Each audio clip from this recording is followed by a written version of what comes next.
नमस्कार विद्यार्थी मित्रांनो, अभ्यास मित्र परिवारामध्ये तुम्हा सर्वांचं खूप खूप स्वागत आहे। आज आपण 24 मे 2025 चा करंट अफेअर्स इथे पाहणार आहोत। तर महत्त्वाचं लेक्चर आहे। लेक्चर सुरू करण्याआधी आपल्याकडे काही बॅचेस आहेत, जसं की राज्यसेवा पूर्व परीक्षेसाठी आपल्याकडे विजयश्री बॅच आहे, त्याचबरोबर पूर्व मुख्यसाठी डिस्क्रिप्टिव्ह पॅटर्न नुसार आपल्याकडे फाउंडेशन बॅच आहे, तसंच कंबाईन गट ब गटक पूर्व मुख्यसाठी आपल्याकडे फाउंडेशन बॅच 3.0 5 जूनला सुरू होतीये। त्याचबरोबर गट ब मेन्स साठी आपल्याकडे यशस्वी बॅच आहेत, गटक पूर्व परीक्षेच्या बॅच। या व्यतिरिक्त 499 चा नोट्स पॅक सुद्धा आपल्याकडे आहे। या सर्व गोष्टी ऑलरेडी डिस्काउंट मध्ये सुरू आहेत। जर तुम्हाला परचेस करायचं असेल तर हर्षाली 10 हा कोड जर तुम्ही ऍड केला, तिथे खाली अप्लाय केला, तर तुम्हाला अजून 10% डिस्काउंट मिळेल। तर लवकरात लवकर या कुपन कोडचा फायदा घ्या। बॅचेस तुम्ही ऍप्लिकेशन वरून जॉईन करू शकता, डिस्क्रिप्शन बॉक्स मध्ये लिंक दिलेली आहे। या व्यतिरिक्त आपलं टेलिग्राम आणि इंस्टाग्राम पेज सुद्धा सर्वांनी जॉईन करायचं आहे, त्यावर तुम्हाला महत्त्वाचे अपडेट्स दिले जातील। तर लेक्चरला सुरुवात करूया। आपला पहिला प्रश्न इथे आहे, अलीकडेच गोल्डन डोम क्षेपणास्त्र संरक्षण प्रणालीचे अनावरण कोणी केले आहे?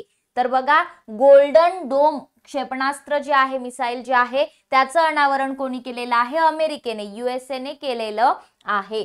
तर अलीकडे अमेरिकेचे राष्ट्राध्यक्ष डोनाल्ड ट्रम्प यांनी काय केलेलं आहे, तर याचं ही जी सिस्टम आहे, मिसाईल डिफेन्स सिस्टम जी आहे गोल्डन डोम म्हणून, तर तिचं एक फायनल स्ट्रक्चर जाहीर केलं। आणि गोल्डन डोम मिसाईल सिस्टम जी आहे ती एक next generation missile defence system आहे, ज्यामध्ये अवकाश तंत्रज्ञान आणि जे काही लोकेशन वाले टेक्नॉलॉजीचा जो वापर आहे तो केला जाणार आहे। इस्रायलचा आयर्न डोम पासून याची प्रेरणा घेतलेली आहे। अमेरिकेसाठी एक ढाल म्हणून ते काम करेल, जे कुठल्याही बॅलिस्टिक आणि हायपरसोनिक जे मिसाइल्स आहेत त्यांना अमेरिकेमध्ये प्रवेश करण्यापासून रोखणार आहे। तर थोडंसं गोल्डन डोम क्षेपणास्त्र संरक्षण प्रणाली विषयी इथे आपल्याला दिलंय। तर ही एक क्षेपणास्त्र संरक्षण प्रणाली आहे, मिसाईल डिफेन्स सिस्टम आहे। अमेरिकेचा संपूर्ण भाग जो आहे तो याच्या अंतर्गत कव्हर होतोय। यामध्ये अंतराळ शस्त्र आणि स्थलीय शस्त्र दोन्ही सुद्धा वापरली जातील। 2029 पर्यंत ते कार्यान्वित असेल, ठीक आहे, असं त्यांचं लक्ष आहे। नेक्स्ट क्वेश्चन, आंतरराष्ट्रीय जैवविविधता दिन 2025 कधी साजरा केला जातो? तर अत्यंत महत्त्वाचा प्रश्न, 22 मेला आंतरराष्ट्रीय जैवविविधता दिन जो आहे तो साजरा केला जातो। बघा, याचा पर्यावरणामध्ये सुद्धा आपल्याला हा प्रश्न विचारला जातो। सो लोकांना जी काही बायोडायव्हर्सिटी आहे त्याचं इम्पॉर्टन्स समजून देण्यासाठी आणि जे काही बायोडायव्हर्सिटी आहे त्याचं संवर्धनासाठी कृती करण्यासाठी हा दिवस साजरा केला जातो। या वर्षीची थीम होती harmony with nature and sustainable development. पुढे जाऊया, भारतीय नौदलाने कोणते हस्तनिर्मित प्राचीन शिवलेले जहाज नौदलामध्ये समाविष्ट केलेले आहे? काय आहे? तर हस्तनिर्मित, हँडमेड आहे आणि प्राचीन आहे, शिवलेलं जहाज आहे, तर ते आहे INSV कौंडिन्य। ठीक आहे, नाव लक्षात ठेवा। तर 21 मे 2025 ला कर्नाटक मधलं कारवार नौदल तलावरती ऐतिहासिक आणि सांस्कृतिक महत्व असलेले हे जे INSV कौंडिन्य जहाज आहे ते आपल्या ताफ्यात समाविष्ट केलंय। एक नौदल वारशाचं पुनरुज्जीवन करण्याच्या उद्देशाने आणि नौदल आणि भारतीय तंत्रज्ञान संस्था मद्रास यांच्या सहकार्याने पारंपरिक बोट बिल्डर्सच्या हस्तनिर्मित शिलाई केलेलं जहाज जे आहे ते समाविष्ट केलेलं आहे। तर जे 5व्या शतकातील अजिंठा लेण्यांमधील एक जहाज आहे त्याच्यापासून हे प्रेरित आहे, समृद्ध सागरी वारशाचं हे प्रतीक आहे। नेक्स्ट क्वेश्चन, जगातील सर्वात मोठा साप नॉर्दर्न ग्रीन अनाकोंडा हा जगातला सर्वात मोठा साप आहे, हे नाव लक्षात ठेवा। हा कुठे आढळलाय? अमेझॉनच्या वर्षावनात सापडलाय, पण कोणत्या देशात? तर अमेझॉनच्या वर्षावनात इक्वेडोर मध्ये आपल्याला तो सापडलेला आहे। ठीक आहे, अमेझॉन रेन फॉरेस्ट मध्ये आपल्याला नॉर्दर्न ग्रीन अनाकोंडा हा जगातील सर्वात मोठा साप जो आहे, ठीक आहे, याचं नाव युनेटेक्स अकायामा नावाच्या जगातील सर्वात मोठ्या सापाची एक ही प्रजाती आहे। तर हा महाकाय साप 7.5 मीटर 24.6 फूट लांबीपर्यंत वाढू शकतो आणि त्याचं वजन जर पाहिलं तर 500 किलो, जवळपास 1100 पौंड पर्यंत त्याचं वजन असू शकतं। ठीक आहे, तर आतापर्यंतच्या सर्वात मोठ्या आणि जड सापांपैकी तो एक आहे।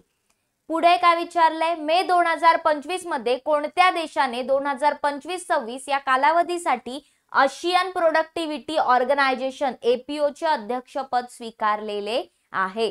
तर लक्षात घ्या, एपीओचं अध्यक्षपद कोणी स्वीकारलेलं आहे? सध्या भारताने स्वीकारलेलं आहे. एपीओचं अध्यक्षपद जे आहे ही जबाबदारी 2025-26 साठी भारताकडे आहे आता. सो 20 ते 22 मे 2025 मध्ये इंडोनेशियामध्ये जकार्ता या ठिकाणी झालेली जी 67वी गव्हर्निंग बॉडी मीटिंग होती GBM साठी, तेव्हा मग त्यामध्ये ही घोषणा झाली की भारत याचं स्थान जे आहे, अध्यक्षपद जे आहे ते स्वीकारणार आहे. सो थोडंसं एपीओ विषयी इथे दिलंय. 1961 मध्ये स्थापन झालेली एक आंतर सरकारी संघटना आहे. हिचं मुख्यालय टोकियो जपानमध्ये आहे आणि हिचं मुख्य उद्दिष्ट काय तर आशिया पॅसिफिक प्रदेशामध्ये प्रोडक्टिव्हिटी वाढवायची आणि सस्टेनेबल सामाजिक आर्थिक विकासात योगदान द्यायचं, हे याचं मुख्य उद्दिष्ट आहे. पुढे बघा, मे 2025 मध्ये माउंट एव्हरेस्ट सर करणारी CISF ची पहिली महिला अधिकारी कोण बनली आहे? तर मित्रांनो, गीता समोटा या पहिल्या महिला अधिकारी बनलेल्या आहेत मे 2025 मध्ये, ज्यांनी माउंट एव्हरेस्ट सर केलेला आहे. CISF च्या त्या पहिल्या महिला अधिकारी बनलेल्या आहेत. सो यांनी जर पाहिलं तर गीता समोता यांना माउंट एव्हरेस्टच्या शिखरावरती म्हणजे 8848 मीटर उंचीवरती तिरंगा फडकून त्यांनी इतिहास रचला. जगातलं सर्वात उंच शिखर आहे माउंट एव्हरेस्ट कुठे? नेपाळमध्ये आहे, हिमाद्रीमध्ये, बृहद हिमालयामध्ये. ठीक आहे. सो गीता समोटा यांनी 2019 मध्ये उत्तराखंड मधला शतपथ पर्वत जे आहे त्यावरती सुद्धा विजय मिळवला होता. मे 2025 मध्ये प्रसिद्ध झालेल्या आकडेवारीनुसार गुजरातमध्ये आशियाई सिंहांची संख्या किती आहे? इम्पॉर्टंट क्वेश्चन, परीक्षेत येण्यासारखा. सो 891 हे याचं करेक्ट आन्सर आहे. तर गुजरातचे जे मुख्यमंत्री आहेत भूपेंद्र पटेल, त्यांनी 16वा आशियाई सिंह गणनेचा डेटा जाहीर केला. 2020 मध्ये 674 इतके सिंह होते. आता ही संख्या वाढली आहे, 32.2% वाढली. आता 891 सिंह झालेले आहेत. तर 11 जिल्ह्यांमध्ये 35,000 चौरस किलोमीटर क्षेत्रामध्ये ही सिंहांची गणना करण्यात आली होती गुजरातमध्ये. अमरेली जिल्हा जो आहे त्यामध्ये सिंहांची संख्या सर्वाधिक दाखवली, 257 इतकी. सो 891 सिंहांमध्ये 196 सिंह आणि 330 सिंहिणी म्हणजे फिमेल वाल्या हे आहेत आणि 225 छावक आहेत, बछडी. ठीक आहे. तर भारताच्या वन्यजीव संवर्धन धोरणाची एक मोठी उपलब्धी आपण मानू शकतो. पुढे बघा, मे 2025 मध्ये कोणत्या इंटेलिजन्स ब्युरो IB प्रमुखांना 1 वर्षाची मुदतवाढ देण्यात आलेली आहे? तर तपन कुमार डेका यांना काय करण्यात आलेली आहे? 1 वर्षाचं एक्सटेन्शन दिले. हे कोण आहेत? इंटेलिजन्स ब्युरोचे प्रमुख आहेत. ठीक आहे. तर केंद्र सरकारचं जे गुप्तचर विभाग असतं IBचं, तर त्यामध्ये तपन कुमार डेका यांनी जून 2026 पर्यंत 1 वर्षाची मुदतवाढ दिली आहे. तर सुरुवातीला जून 2022 पासून 2 वर्षाच्या कालावधीसाठी IBचे संचालक म्हणून ते नियुक्त झालेले होते. इंटेलिजन्स ब्युरो बद्दल बघायचं झालं तर एक गुप्तचर संघटना आहे भारताची, अंतर्गत सुरक्षा आणि गृह मंत्रालयाच्या अंतर्गत येते.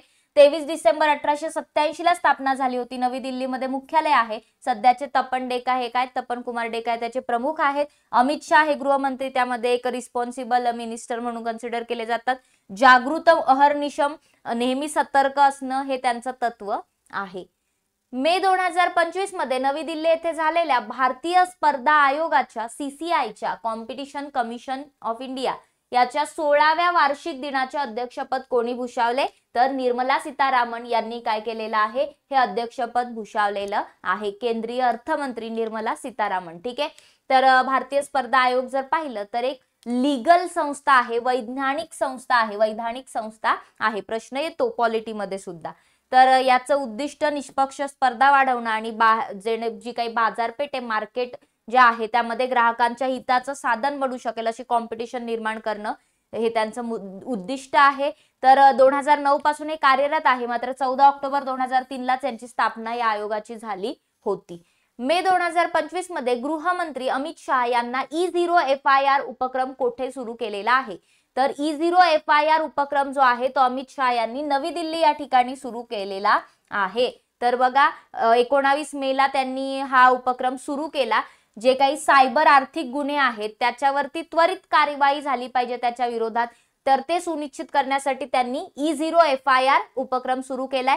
सो यामध्ये 10 लाख रुपयांपेक्षा जास्त रकमेची जी सायबर फसवणूक आहे ती प्रकरणं आणि राष्ट्रीय सायबर गुन्हे अहवाल पोर्टल जो आहे किंवा हेल्पलाईन 1930 आहे त्यावरती नोंदणीकृत झाल्यानंतर आपोआपच काय होईल तर त्याचं कन्व्हर्जन FIR मध्ये होईल. ठीक आहे. तर अशी ही प्रणाली आहे. नेक्स्ट क्वेश्चन, FIBA महिला आशिया कप 2025 साठी कोणाची राजदूत म्हणून नियुक्ती करण्यात आली आहे? तर मियाओ लिजी चीनची महिला आहे मियाओ लिजी, तर यांची काय करण्यात आलेली आहे तर FIBA महिला आशियाई कप 2025 साठी राजदूत म्हणून अँबॅसेडर म्हणून नियुक्ती करण्यात आलेली आहे. आणि जपानचे युका ठीक आहे यांना सुद्धा नेमलेलं आहे. 31वी आवृत्ती असेल FIBA ची 13 ते 20 जुलै 2025 दरम्यान चीनमधील शेंजन या ठिकाणी ते आयोजित केली जाणार आहे. ठीक आहे, तर FIBA जे आहे इंटरनॅशनल बास्केटबॉल फेडरेशन, तर ही एक आंतरराष्ट्रीय संस्था आहे, जगभरातील बास्केटबॉल खेळाचं नियमन करते. 18 जून 1932 ला स्थापना झाली. स्वित्झर्लंडमध्ये मिस या ठिकाणी मुख्यालय आहे. सध्याचे अध्यक्ष शेख सौद अली अल्थानी आहेत आणि सरचिटणीस एंड्रियास जक्लिन्स हे सध्याचे सरचिटणीस आहेत. नेक्स्ट क्वेश्चन बघा, कोणत्या राज्यात 5वा शिरुई लिली महोत्सव 2025 आयोजित करण्यात आलेला आहे? एक महत्वाचा क्वेश्चन बनतो, स्टार मार्क करून घ्या. सो 5वा स्टेट लेवलचा शिरुई लिली महोत्सव जो आहे 2025 चा, तो मणिपूरमध्ये उखरुल या ठिकाणी मणिपूर राज्यामध्ये काय करण्यात आलेला आहे तर साजरा करण्यात आलेला आहे किंवा आयोजित करण्यात आलेला आहे.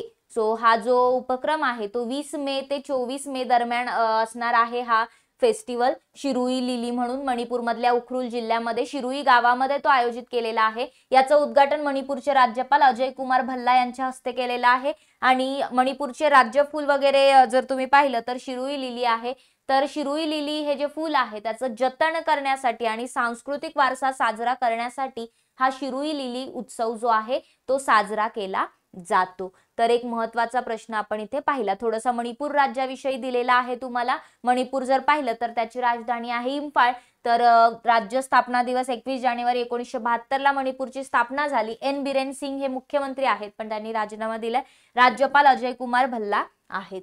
तर अशा प्रकारे आपण आजचे जे क्वेश्चन होते ते कंप्लीट केलेले आहेत. मित्रांनो इथे टेस्ट क्वेश्चन आहे, याचा आन्सर कमेंट बॉक्स मध्ये नक्की कळवायचा आहे सर्वांनी. आय होप हे लेक्चर तुम्हाला छोटंसं होतं पण आवडलं असेल, समजलं असेल. थोडंसं बॅचेस आहेत, एकदा नजर मारून घ्या. राज्यसेवा पूर्व परीक्षेसाठी आपल्याकडे बॅच आहे. पूर्व मुख्यसाठी आन्सर रायटिंग वगैरे NCERT असलेली डिस्क्रिप्टिव्ह बॅच आहे. त्या व्यतिरिक्त कंबाईन गट व घटक पूर्व मुख्यसाठी आपल्याकडे फाउंडेशन बॅच आहे 3.0. 5 जूनला सुरू होते नवीन बॅच, तुम्ही ऍडमिशन घेऊ शकता. गट व मुख्य परीक्षेसाठी यशस्वी बॅच आहे. घटक पूर्व परीक्षेच्या बॅचेस आहेत. हा 499 चा नोट्स पॅक तुम्ही परचेस करू शकता. येणाऱ्या परीक्षेसाठी रिव्हिजन साठी सगळ्यात बेस्ट नोट्स आहेत. तर ऑलरेडी सगळं डिस्काउंटेड सुरू आहे पण अजून तुम्हाला डिस्काउंट हवा असेल तर कुपन कोड अप्लाय करायचे कॅपिटल मध्ये हर्षाली 10. ठीक आहे, हा कुपन कोड जर तुम्ही वापरला तर तुम्हाला अजून एक्स्ट्रा 10% डिस्काउंट मिळून जाईल. तर टेलिग्राम इंस्टाग्राम पेज सुद्धा जॉईन करा. ऍप्लिकेशन डिस्क्रिप्शन बॉक्स मध्ये जी लिंक दिली आहे त्यावरून डाउनलोड करा आणि तुम्हाला जी बॅच हवे नोट्स हवे ते परचेस करू शकता. आय होप इथपर्यंत गोष्टी क्लिअर झाल्या असतील. लेक्चर आवडलं असेल तर लाईक करा, शेअर करा आणि चॅनलला सबस्क्राईब करायला विसरू नका. अशाच नवनवीन लेक्चर्ससाठी बघत राहा अभ्यास मित्र. धन्यवाद.